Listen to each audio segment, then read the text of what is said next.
celebrating 11 years of possibility. Pilot Flying J and Halloran Hilton Hill present Anything is Possible. Today's guest, Tim Priest. Welcome to another edition of Anything is Possible. I've got a football here today because I have a football giant in the building. Tim Priest is my guest today. Thank you for being here today. Glad to be with you. I'm not sure I'm a football giant, but I'm glad to be with you. Well, you're one of the voices of the Vols, and it's great to have you here today. You know what I wanted to tell you? I enjoy listening to you on the radio. We have fun on the radio most of the time. Sometimes late in the game you're losing, it's not fun. But Bob Kessling is a pleasure to work with, and I still get charged up for a ball game, so we're having a good time usually. I want to walk through your story and try to find out how we landed here, but I do want to tell you that when I listen to you on a UT football game, I really feel like I'm listening to a friend. Well, like thank you. Somebody I'd like to hang out with and be around. My goal is to know just a little more than my listeners, but I certainly don't know near as much as those people that are putting on the game. Did you ever think that you would end up doing that among all the other things that you've done or you do? Not really. Really? We did a long time after the ball game call-in show on WIVK, Joe Thompson, Bobby Scott, and I, and it was mostly just a bunch of foolishness and trying to have a good time. And but when John Ward and Bill Anderson retired, I hadn't had any real thought about it, and they called, and I said, yeah, that sounds like it might be fun. We're winning. We're going to have a lot of wins, so we'll have a good time. And what happened? Bob and I have kind of taken them like that a little bit. We've had a little nosedive. So talk to me about this then. John Ward, Bill Anderson, legendary. Yes. And when I say legendary, I'm not talking about local legendary. I'm talking nationally legendary. They were a pairing that was unlike any other. When you step into those shoes, well, maybe a better question is, do you step into those shoes, or do you go, those shoes need to be dipped in bronze and put on display somewhere? I can only come in my shoes. Well, I tell you how Bill addressed it. He said, John, they replaced you with one guy. They got Tim Priest and Jeff Francis. It took two to replace me. So no, we really weren't trying to step Did you in think about that at all? I knew that particularly John was an icon and had a unique broadcast, and Bill Bill just always had a little humor in it, and, Right. and certainly was very knowledgeable. He played a lot of pro football and all. So I think Bob, I'll give Bob a lot of credit. He's tried to be Bob, and I've just tried to add a little bit. I get about 20 seconds, so I'm supposed to say something profound that helps the listener understand what's happening. But How do you prepare? well, when I first got into it, I made these charts and everything, and I thought I had to know all that. And I called up Archie Manning, who's an old friend, and my old college roommate Bobby Scott played 10 years with Archie, and I got to know him. I said, tell me what to do. He said, throw all those things away. And I said, well, I'm going in to interview him in the dressing room after the games. He said, I had it in my contract. I didn't have to go into a losing dressing room with the Saints. I said, Archie, we just won the national championship. I'm not worried about Tennessee losing any games. I want to go in there and interview them. We're going to win 10 games every year. Hadn't quite worked out like that. So now you don't go charts and stuff. You go what? I watch some film of the other team. Then I usually go to the couple assistant coaches, the coordinators, and I say, this is what I saw, and this is what I think's going on out there. Now you tell me what's really going on out there. And they do. Bob and I do that every week. I spend a little time on the other team's website. You can get a lot of information off of that. And go do the ball games. Try to know the people that are going to have their hands on the ball. How much of your time does that take? Not a whole lot. I practice law, and if I had took a whole lot of time, I couldn't really do it. But I probably spend 2-4 hours a week getting ready. All right, let me ask you this. As a radio guy, do you like your voice? No, I don't belong on the radio at all. It's amazing how many people say, I recognize your voice from the radio. And I said, yeah, it's the one that doesn't sound like it ought to be there. So when you hear yourself, you're like... Oh, I know. It doesn't. I don't have the voice for radio or anything like that. But let me put my football aside for just a moment. Let me Judge? I did it in Farragut for 5-6 years. That's kind of a low-level court. But I live in Farragut. I lived there before it was Farragut. I'm appreciative of those people that volunteered and did a lot to make it happen.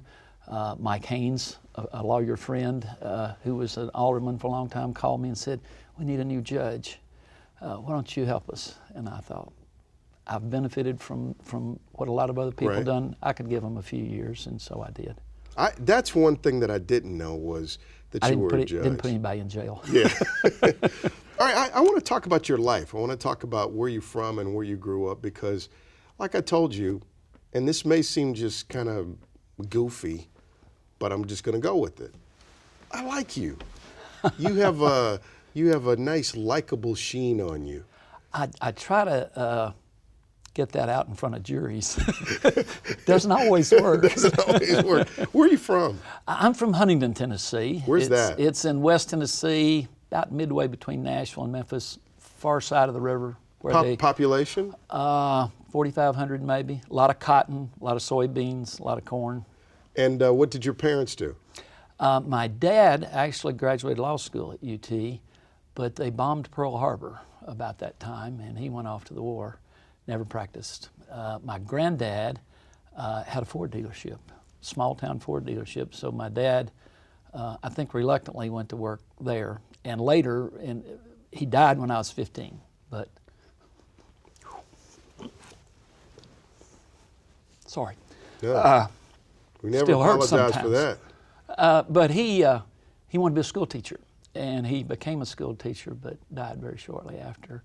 My mom was a piano teacher and was the choir director and the organist at the First Methodist Church. So when the doors were open, You were there. we were there. And it wasn't like we had to be forced. Wow. I want to talk about your dad. I lost my dad about 4 years ago. So you never on this show have to apologize for that hitting you because it does hit you. A lot of people think it happens, it goes away, you move on. No. It doesn't work like that. Why don't we take a break and we'll come back. Judge Tim Priest in the building with us. We'll be back. This is Anything is Possible. Possibility powered by Pilot Flying J, Covenant Health, Home Federal, and the Knoxville News Sentinel. Coming up, She came home, she said, "Tim, you might think about the law." She said, "One of the lawyers down here," he said, "all he does is his buddies come in and they go up to his office and play his guitar and sing." He said, "Must not be too hard." I said, "Well, maybe I'll go to law school." My dad went to law school but never practiced, so I did. Yeah, welcome back to Anything is Possible. When you mentioned your dad, that thing just went through you. What went through you just then? Well, I don't know. You remember back, it was hard. When he died, I kept waking up every morning thinking it was a dream, couldn't be so. None of my friends' parents had died early like that. And it took some adjustment. I kind of acted out for a while in my teenage years, and fortunately there was I needed some male guidance besides Right. my mom. Aren't you grateful for the people who were able to see beyond your acting out? Oh, Who yes. got that? Oh, yes. Tim's a good kid. He's going through something. You said you needed some extra male guidance. Who stepped up? My high school football coach, for one, a guy named Paul Ward, who died a few years ago, who was just a terrific man and probably the most respected, or one of the most respected men in my hometown. We had a lot of good football teams, and it meant something to play for the Mustangs. And then there was a young doctor who came to town, family doctor, a guy named Jerry Atkins, who's still there, still my best friend at home. And they seemed to take a particular interest in a lot of youth, but I benefited from some mentoring. I probably didn't realize that's what they were doing, but I did. So that love kind of reeled you in, gave you some purpose and direction. Did you think that you would be a lawyer? I know you played ball. They told me I would be a doctor. My brother is a cardiologist. My cousin is a radiologist, and I had done pretty well in school. So they said, yeah. So I came up to UT and majored in pre-med, took the exam to go. I'm not sure how, but they accepted me, but I really didn't want to. Right. The shock was to my then new bride, Betsy. She thought she was marrying a doctor. And we were trying to decide what was I going to do. And she feared I was going to coach college football, and she knew how time-consuming that was, because I had actually done it for a year. And then, I don't know, I just kind of fell into going to law school. How do you fall into that? Well, Betsy couldn't get a job as a teacher. It's 1971 or 2. So she got a job as answering the telephones in a law office. She came home one day. Zane Daniel was one of the lawyers in that office. I knew Zane Daniel. Zane, she came home, she said, Tim, you might think about the law. She said, one of the lawyers down here, he said all he does is his buddies come in and they go up to his office and play his guitar and sing. He said, must not be too hard. I said, well, maybe I'll go to law school. My dad went to law school but never practiced, so I did. Did you enjoy law school? No. No. It's a grind. I don't think it's supposed to be enjoyed.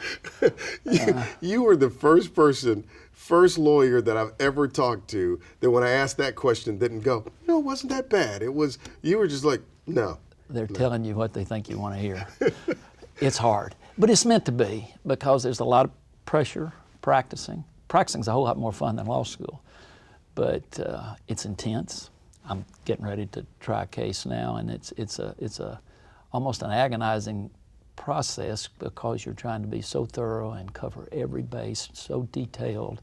You got to know the answer before you ask the question, don't you? Well, on cross-examination you do, and you better have a pretty good idea on direct.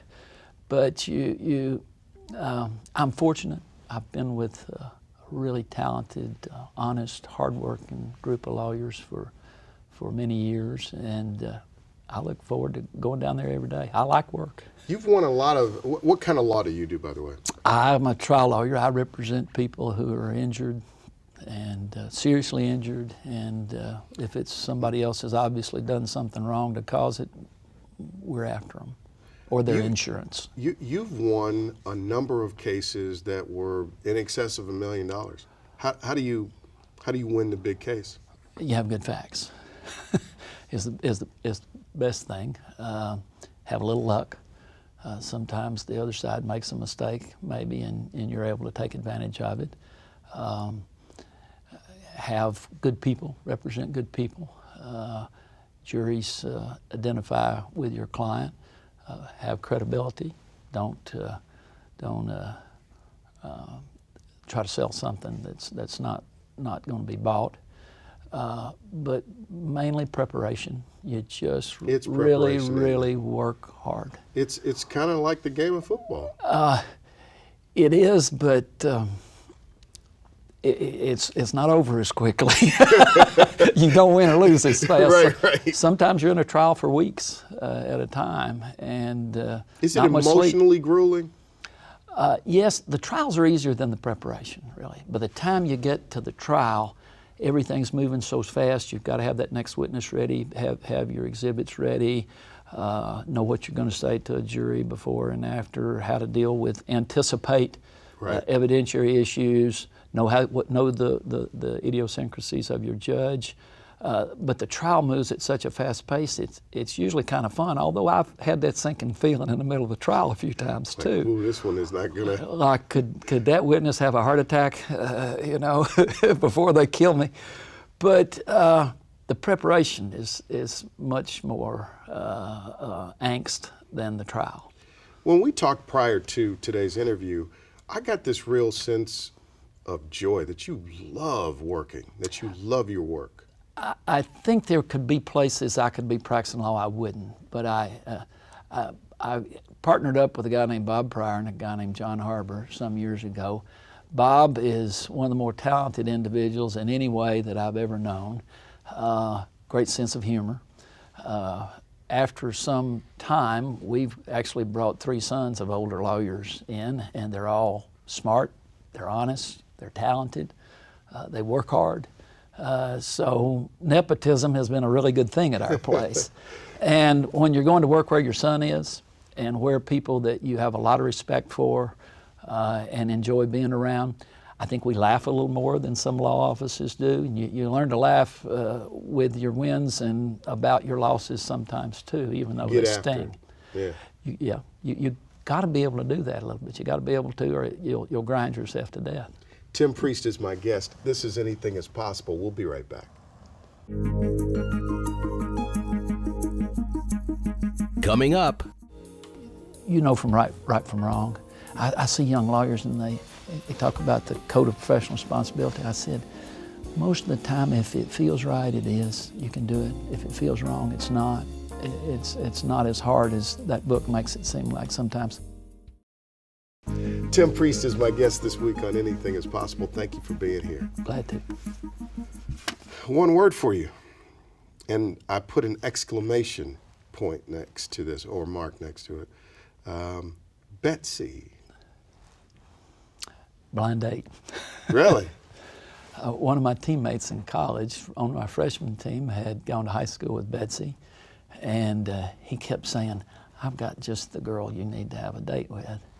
So we had a blind date. And my cousin was in a fraternity, and we were going on a bus to Gatlinburg to a party. And one of the first things she said to me is, you're not going to get drunk, are you? I took that as a personal challenge and misbehaved most all night. We didn't see much of each other after that for a year or two, and then I started pursuing her again, and that didn't work so well. And somehow she started pursuing me again, kind of, and girl of my dreams. Really? How long have you been together? 40, next week will be 42 years. Could you imagine that? Not in a million years. How somebody, we got married, I just turned 22, she is not quite 22. How that young, and I was particularly immature, Right. You could choose somebody that you would love even more 40 years later. Yeah. Hard You're to all think. tore up over Miss Betsy. Well, I got married when I was 22. When you're 22, you don't know anything. I really didn't, and I knew I didn't, and so I was sometimes not really pleasant to be around and immature. Took me a little while after we got married to behave like I ought to too, but she stayed with me. Love conquers all. So how has she made you better? She spent a number of years as a high school guidance counselor. She's Perfect. She's a really good perfect, listener. wasn't it? She's a really good listener. Yeah. And she's very perceptive about people and what drives them. I'm kind of go, get up first thing in the morning, let's go. She's a little more, kind of sleep a little longer, a little calmer. She's really pretty. But she understands me, and she kind of puts up with me. And I'm much more high maintenance than Betsy. And Betsy, DVR this, because you play this one back. This is the one. well, I'm being truthful, and everybody that knows us would say the same thing. What's it like practicing law with your son? He's smarter than I am. Really? A guy called me the other day and said, a friend has told me to call either you or Adam. And I said, I'm going to tell you, if you talk to Adam, he's smarter than I am. He said, well, I want the one that's smartest, so I'll talk to your son. How did that come to be? And tell me about all your children. Well, he used to say to me when he was starting school, college, what do engineers make and what do people make and all? And I said, don't look at it that way. Look at something you really like, something that you think you would love to do, and you'll make a living at it if you like what you're doing. I guess he just watched what we were doing, and maybe he thought we were having more fun than we were. But he went to law school, did very well, and came and clerked for us his last year or two in law school. We already had Chris Coffey with us, whose dad was with us. Bob Pryor's son, Robbie, was with us. He knew them and decided he wanted to stay with us. He's more calm than I am. he does more kind of high-end domestic wars than I ever would have wanted to do. But I think he has the respect of the bar, the people he practices against. He has respect of the judges. He works hard. Sometimes I wish he went home earlier. But my wife reminds me that when I was You were just as driven. Same way. Other children? Laura, my daughter, is a nurse practitioner in Augusta, Georgia. Works with a cardiologist there. Went to UT and then got her graduate degree at Vanderbilt, and has a wonderful husband, a son, 8 years old, and a daughter.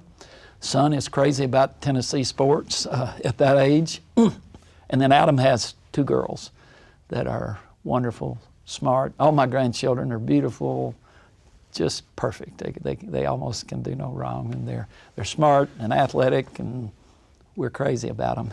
Let's, in the last 2 minutes we have here, let's make a quick tape. This is a video to your grandkids, and you're going to give them the recipe for success and possibility in their life. And you're going to take 30 seconds and do that. Oh gosh. You're on the air. The ones who are in sports or taking piano or in school, they're already figuring it out. They work hard and they're competitive, and they're having kids' success right now, academically and athletically, and playing the piano and those things. So listen to mom and dad. I think that would be the best thing I could tell them. They've got fabulous parents who love them, who are successful at what they do, who have strong faith. And if you listen to your parents, you know from right from wrong. I see young lawyers and they talk about the code of professional responsibility. I said, most of the time, if it feels right, it is. You can do it. If it feels wrong, it's not. It's not as hard as that book makes it seem like sometimes. Same thing for your children and grandchildren. Do you believe that anything is possible? Pretty much. I'm sitting here. Thank you for being here today. Glad to be with you. Tim Priest, I still hold. I like you. Thank you. We'll see you next time on Anything is Possible.